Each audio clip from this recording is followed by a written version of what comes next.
Thanks for watching. Don't forget to like, comment, share and subscribe to Mufti Tariq Masood, famous scholar.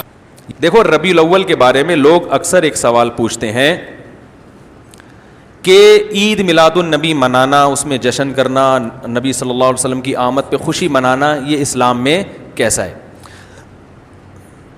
ہم رسول اللہ صلی اللہ علیہ وسلم کی سیرت دیکھتے ہیں. پہلی بات تو یہ کہ 12 ربیع الاول نبی کا یوم ولادت ہے, اس پر کوئی صحیح روایت موجود نہیں ہے. اگر ہے تو بھائی کوئی دکھا دے, بھائی یہ روایت ہے, اس کے یہ راوی ہیں, سارے ثقہ راوی ہیں. ایسی کوئی روایت موجود نہیں ہے, اور اس کی وجہ یہی ہے کہ اللہ تعالیٰ نے اپنے نبی کی ولادت کے دن کو امت سے چھپا لیا ہے تاکہ اس میں خرافات نہ, کیونکہ پچھلی امتوں نے کیا نا اپنے انبیاء کی ولادتوں کے دن کے ساتھ. لیکن اگر فرض کر لیں, لوگ بحث کرتے ہیں نہیں جی فلاں نے لکھا ہے تو فلاں نے لکھا ہے, چلو مان لیا کہ 12 ربیع الاول نبی کا یوم ولادت ہے, تو ہمیں رسول اللہ صلی اللہ علیہ وسلم کی سیرت میں یوم ولادت پہ کیا کرنا ملتا ہے؟ احادیث صحیحہ سے صحیح حدیث ہے کہ نبی صلی اللہ علیہ وسلم پیر کے دن کا روزہ رکھتے تھے. صحابہ نے پوچھا کیوں؟ آپ نے فرمایا یہ میرا یوم ولادت, پیر کو آپ پیدا ہوئے. اب دیکھو پیر کو نبی نے روزہ رکھ کے یہ بتا دیا کہ اس میں عید کا تصور نہیں ہے, کیونکہ عید اور روزہ جمع, بولنا پڑے گا آپ لوگوں کو, جمع نہیں ہو سکتے. اب اس کو سیلیبریٹ نہیں کیا جا سکتا. جس دن روزہ ہو جائے گا نا, اب وہ سیلیبریٹ کرنا اس کو ممکن ہے ہی نہیں, اس میں جشن کا تصور ہی ختم ہو گیا. جو ہماری عیدیں ہیں ان میں روزہ رکھنا جائز ہے؟ عید الفطر کو کوئی روزہ رکھے؟ بولو بھائی. اگر جس دن روزہ رکھا وہ عید نہیں ہو سکتی, جو عید ہے وہ روزے کا دن. کیا خیال ہے؟ عید اور روزہ ایک دوسرے کے کیا ہیں؟ اپوزٹ. کیونکہ عید ایک خوشی کا دن ہے اور اس کو سیلیبریٹ کرنا ہے, تو سیلیبریٹ جو کیا جاتا ہے کھا پی کے کیا جاتا ہے یا بھوکا رہ کے کیا جاتا ہے؟ دیکھو آپ کے بچے کا امتحان میں پاس ہو گیا اچھے نمبروں سے, بہت خوش ہیں آپ نے تمام رشتہ داروں کو فون کیا, بھائی میرا بچہ 100 نمبروں سے پاس ہوا ہے, میں بہت خوش ہوں اور میں اب جشن مناؤں گا, ایک سیلیبریٹ کروں گا اس کو. بھائی کیسے کریں گے؟ بھائی آپ تمام لوگوں سے گزارش ہے کہ صبح کا ناشتہ بھی چھوڑ دیں اور کل دوپہر کا کھانا بھی چھوڑ دیں. ہاں بھائی یہ کیا ہو گیا بھائی؟ یہ خوشی ہے یا کوئی غم ہے بھائی؟ روزہ کوئی غم کی علامت نہیں ہے, لیکن خوشی بھی نہیں ہے. خوشی کا مطلب خوشی کو سیلیبریٹ کرنا نہیں ہے, منانا. خوش ہونا ایک الگ چیز ہے, خوشی منانا. بھائی خوش ہونے پر تو ہم بھی کوئی پابندی نہیں لگا رہے کہ آپ 12 ربیع کو خوش ہو جائیں. مسئلہ ہے خوشی منانا. منانے کا صرف عید کو خوش ہونے پر کبھی بھی نہیں منائی جائے گی, صرف عید کے دن یا کوئی خوش یعنی یا کوئی کھانا کھلا کے. تو آپ کے بچہ 100 نمبروں سے پاس ہوا, آپ نے کہا کہ ہم خوشی منائیں گے. بھائی کیسے منائیں گے؟ آپ بھی کھانا چھوڑ دیں اور ہم بھی کھانا لے. بھائی وہ کہیں گے بھائی پہلے ہم اس طرح تو ہوگا کہ آج ہم زیادہ کھائیں گے, اس طرح تو منائی جاتی ہے. تو یہ بات سمجھ میں آ گئی. دوسری بات, دوسری دلیل, جمعے کا دن بھی چھوٹی عید ہے نا, اس کو بھی عید کہا گیا ہے روایتوں میں.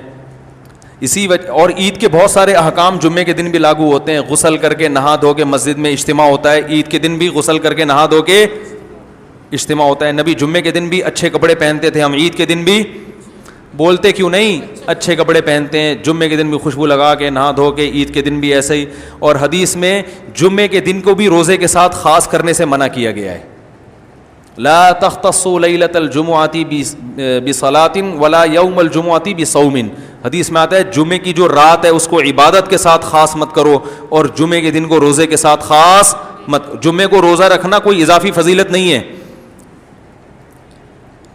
ویسے جائز ہے روزہ رکھنا کہ آپ کی چھٹی جمعے کو ہوتی ہے اس لیے رکھ لیا, تو ایک الگ بات ہے. لیکن اس کو خاص فضیلت دے کے رکھنا تو یہ مکمل عید تو نہیں ہے. اس میں عید کا لک بہرحال بولو بھائی ہے, خطبہ بھی ہے, جیسے عیدین میں خطبہ بھی ہوتا ہے, 2 رکعتیں ہیں عیدین میں بھی 2 رکعتیں, تو لک ہے اس میں.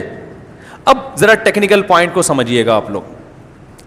یہودی سب سے پرانی قوم ہے, ان کے لیے جو مقدس دن تھا وہ کون سا تھا؟ ہفتہ، اور وہی ان کی چھوٹی عید تھا. سمجھ رہے ہیں نا؟ اسی میں وہ اجتماع کرتے تھے. عیسائی اس کے بعد آئے، ان کے لیے کون سا ہوا؟ اتوار کو، جو ہفتے کے بعد ہے. مسلمان ان کے بھی بعد آئے، تو ہمارے لیے کون سا ہونا چاہیے تھا؟ پیر.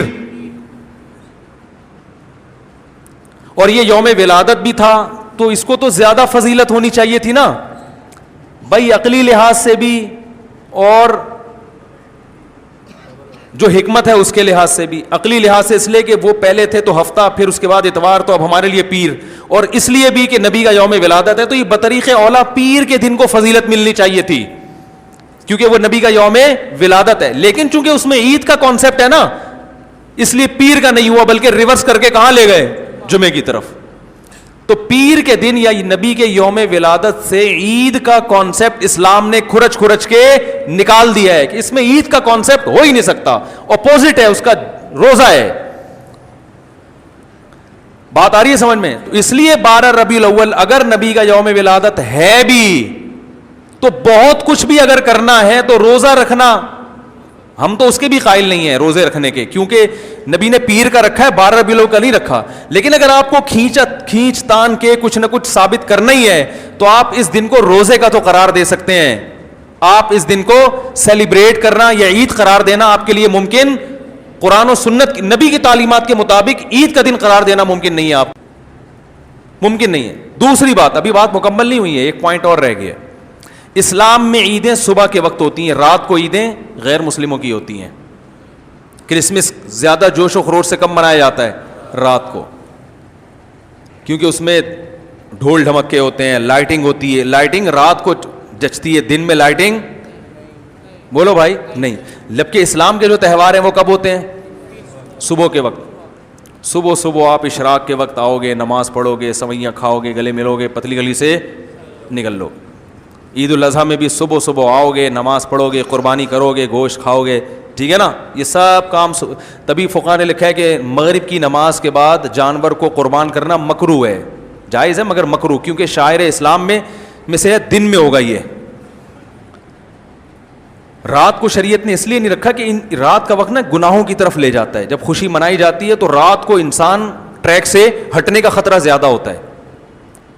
جبکہ 12 ربیع الاول کو جو عید منائی جاتی ہے وہ دن میں زیادہ منائی جاتی ہے یا رات کو؟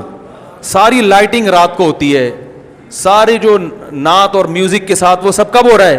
رات کو. یہ خود اسلام کے مزاج کے خلاف ہے. تو پتہ چلتا ہے بھائی، بہت معذرت کے ساتھ، کسی پہ طنز مقصد نہیں ہے. دیکھو اللہ اس کے رسول صلی اللہ علیہ وسلم کو فالو کرنا یہ عشق نبی ہے اصل. یاد رکھو، محبت میں جذبات پہ کنٹرول کرنا یہ زیادہ مشکل کام ہے، اور جذبات سے ہٹ کے، جذبات سے مغلوب ہو جانا یہ آسان بہت ہے، لیکن یہ حقیقی محبت کی علامت نہیں ہے. جب محبت ہو نا کسی کو تو اپنے جذبات کو حدود کے اندر رکھ کے انسان محبت کا اظہار کرے. اپنے جذبات کو غالب کر لینا، نبی کا عشق ہر مسلمان کو ہے، ہر ایک کا دل چاہتا ہے یہ کرے یوں کرے نبی کی یاد میں، لیکن آپ اپنے اس جذبات پہ کنٹرول کریں. بولے بھائی رسول اللہ صلی اللہ علیہ وسلم کی جو اطاعت ہے وہ پہلے ہے، اپنے جذبات بعد میں. Thanks for watching. Don't forget to like, comment, share and subscribe to Mufti Tariq Masood Speeches channel.